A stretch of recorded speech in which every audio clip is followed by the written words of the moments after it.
नमस्कार हरि प्रेमियों, आपका हमारे YouTube चैनल में स्वागत है। हरि प्रेमियों, कैसे हैं आप? उम्मीद है आप सब अच्छे होंगे। आइए आज का प्रसंग शुरू करते हैं। आज का प्रसंग है निर्जला एकादशी व्रत की कथा। हरि प्रेमियों, उससे पहले अगर आप हमारे चैनल पर नए हैं तो प्लीज़ चैनल को सब्सक्राइब जरूर कर लीजिए और बेल आइकन को ज़रूर दबा लीजिए ताकि आप तक हमारे सारे नोटिफिकेशन पहुंच सके। हरि प्रेमियों, आपका एक भी सब्सक्राइब हमारे लिए बेहद मायने रखता है। आइए सुनते हैं निर्जला एकादशी व्रत का महत्व और उसकी कथा। हरि प्रेमियों, एकादशी व्रत हमारे हिंदुओं में सबसे अधिक प्रचलित व्रत माना जाता है और वर्ष में 24 एकादशी व्रत आते हैं, किंतु इन सब एकादशियों में ज्येष्ठ शुक्ल एकादशी सबसे अधिक फल देने वाली समझी जाती है, क्योंकि इस एक एकादशी का व्रत रखने से पूरे वर्ष की एकादशियों का व्रत का फल मिलता है।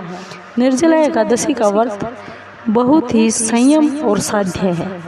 इस युग में यह व्रत संपूर्ण सुख और भोग और अंत में मोक्ष को देने वाला कहा गया है। कृष्ण पक्ष और शुक्ल पक्ष दोनों पक्षों की एकादशी में अन्न को खाना वर्जित बताया गया है। निर्जला एकादशी व्रत की पौराणिक महत्व भी कम नहीं है। जब सर्वज्ञ वेदव्यास ने पांडवों को चारों पुरुषार्थ धर्म, अर्थ, काम और मोक्ष देने वाली इस एकादशी का व्रत का संकल्प कराया था, तब युधिष्ठिर ने भगवान श्री कृष्ण से कहा, हे जनार्दन, ज्येष्ठ मास के शुक्ल पक्ष में जो एकादशी आती है, कृपया उस एकादशी का वर्णन हमसे कीजिए। भगवान श्री कृष्ण ने कहा, हे राजन, इसका वर्णन परम धर्मात्मा सत्यवती नंदन व्यास जी करेंगे, क्योंकि ये संपूर्ण शास्त्रों के तत्वज्ञ हैं और वेद वेदांगों के पारंगत भी हैं। तब वेद व्यास जी कहने लगे, कृष्ण पक्ष और शुक्ल पक्ष दोनों पक्षों के एकादशी में अन्न नहीं खाना चाहिए। द्वादशी के दिन स्नान करके पवित्र होकर और फूलों से भगवान श्री विष्णु की पूजा करनी चाहिए। फिर नित्य कर्म समाप्त होने के बाद पहले ब्राह्मणों को भोजन खिलाना चाहिए और अंत में स्वयं भोजन करना चाहिए। यह सुनकर भीमसेन बोले, परम बुद्धिमान हे पितामह, मेरी उत्तम बात सुनिए। राजा युधिष्ठिर, माँ कुंती, द्रौपदी, अर्जुन, नकुल और सहदेव ये सब एकादशी को कभी भोजन नहीं करते और मुझसे भी हमेशा यही कहते हैं कि तुम भी व्रत रखो। भीमसेन एकादशी को तुम भी भोजन अन्न मत करो, परंतु मैं उन लोगों से यही कहता हूँ कि मुझसे भूख बर्दाश्त नहीं होती। भीमसेन की यह बातें सुनकर व्यास जी ने कहा, यदि तुम नरक को दूषित समझते हो और तुम्हें स्वर्गलोक की प्राप्ति अभीष्ट है और तो दो पक्षों की एकादशियों के दिन भोजन नहीं करना चाहिए। भीमसेन बोले, महाबुद्धिमान पितामह, मैं आपके सामने सच कहता हूँ, मुझसे एक बार भोजन करके भी व्रत नहीं किया जा सकता, तो फिर मैं उपवास करके किस प्रकार रह सकता हूँ। मेरे पेट में वृक्क नाम की अग्नि सदा प्रज्वलित रहती है, अतः मैं बहुत ही अधिक खाता हूँ, तब जाकर यह अग्नि शांत होती है। इसलिए हे महामुने, मैं पूरे वर्ष भर में केवल एक ही उपवास कर सकता हूँ, जिससे स्वर्ग की प्राप्ति सुलभ हो तथा जिसके करने से मैं कल्याण का भागी हो सकूं। ऐसा कोई एक व्रत निश्चित करके मुझसे बताइए, मैं उसका यथोचित रूप से पालन करूंगा। व्यास जी बोले, हे भीम, ज्येष्ठ मास में सूर्य वृष राशि पर हो या फिर मिथुन राशि पर शुक्ल पक्ष में जो एकादशी हो, उसका यत्न पूर्वक निर्जल रहकर व्रत करो। केवल कुल्ला या आचमन करने के लिए मुख में जल डाल सकते हो। उसको छोड़कर किसी प्रकार का जल विद्वान पुरुष मुख में ना डाले, अन्यथा एकादशी का व्रत भंग हो जाता है। एकादशी को सूर्योदय से लेकर दूसरे दिन के सूर्योदय तक मनुष्य को जल का त्याग करना चाहिए तो यह पूर्ण व्रत होता है। तदंतर द्वादशी को प्रभात समय में स्नान करके ब्राह्मणों को विधि पूर्वक जल और सुवर्ण का दान करना चाहिए। इस प्रकार यह सब काम पूरा करके जितेंद्रिय पुरुष ब्राह्मणों के साथ भोजन करे। वर्ष भर में जितनी भी एकादशियाँ आती हैं उन सब का फल एक निर्जला एकादशी के पालन मात्र से मनुष्य प्राप्त कर लेता है, इसमें कोई भी संदेह नहीं है। शंख चक्र और गदा धारण करने वाले भगवान श्री विष्णु ने मुझसे कहा था कि यदि मनुष्य सब को छोड़कर एकमात्र मेरी शरण में आ जाए और एकादशी को निराहार रहे तो वह सब पापों से मुक्त हो जाता है। एकादशी व्रत करने वाले पुरुष के पास विकराल आकृति, विशाल काय और काले रंग वाले दंडधारी पासधारी भयंकर यम के दूत कभी नहीं आते। अंतकाल में पीताम्बरधारी सौम्य स्वभाव वाले, हाथ में सुदर्शन धारण करने वाले और मन के समान वेगशाली विष्णु के दूत आखिर समय में इस वैष्णव पुरुष को भगवान विष्णु के धाम में लेकर जाते हैं।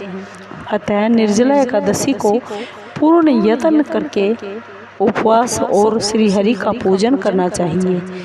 स्त्री हो या पुरुष हो, यदि उसने मेरु पर्वत के बराबर भी महान पाप किया हो तो भी वह सब इस एकादशी व्रत के प्रभाव से नष्ट हो जाता है। जो मनुष्य उस दिन जल के नियम का पालन करता है वह पुण्य का भागी होता है। उसे एक एक प्रहर में कोटि कोटि स्वर्ण मुद्रा दान करने का फल मिलता है, ऐसा सुना है। मनुष्य निर्जला एकादशी के दिन स्नान, दान, जप, होम आदि जो कुछ भी करता है वह सब अक्षय होता है। यह भगवान श्री कृष्ण का कथन है।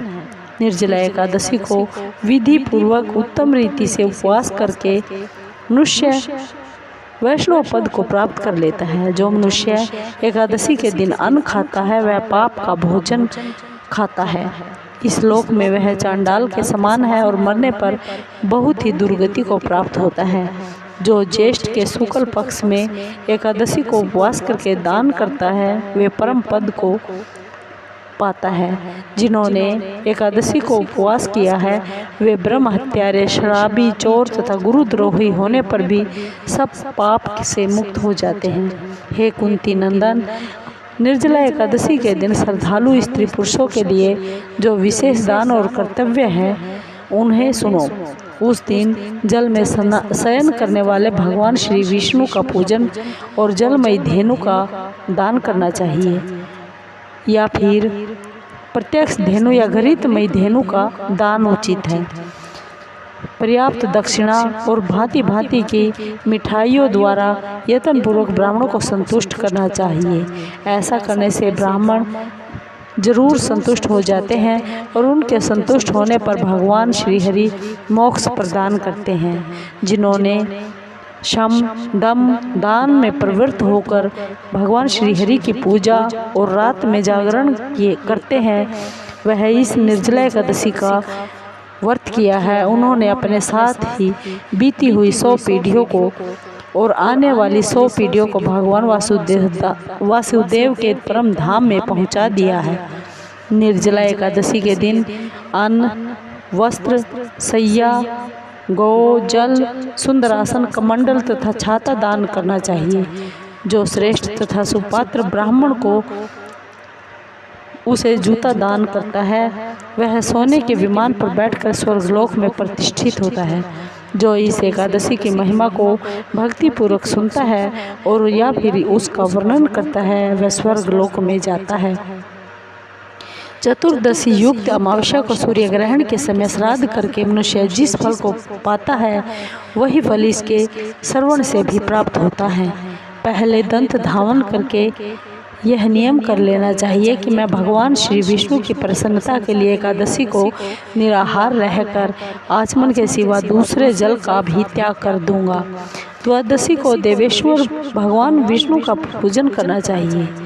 धूप, दीप, पुष्प, सुंदर वस्त्र से विधि पूर्वक पूजन करके जल के घड़े के दान का संकल्प करते हुए मंत्र का उच्चारण करना चाहिए। जो मंत्र संसार सागर से तारने वाले हैं वे देव हर्षिकेश, इस जल के घड़े का दान करने से आप मुझे परम गति की प्राप्ति करवाइए।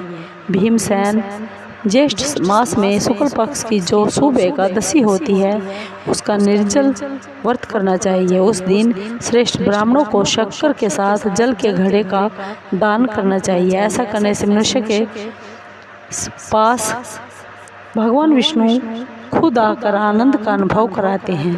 उसके बाद द्वादशी को भगवान विष्णु की पूजा करके ब्राह्मण भोजन कराने के बाद स्वयं भोजन करना चाहिए। जो इस प्रकार पूर्ण रूप से पापनाशिनी एकादशी का व्रत करता है वह सब पापों से मुक्त होकर आनंदमय पद को प्राप्त होता है।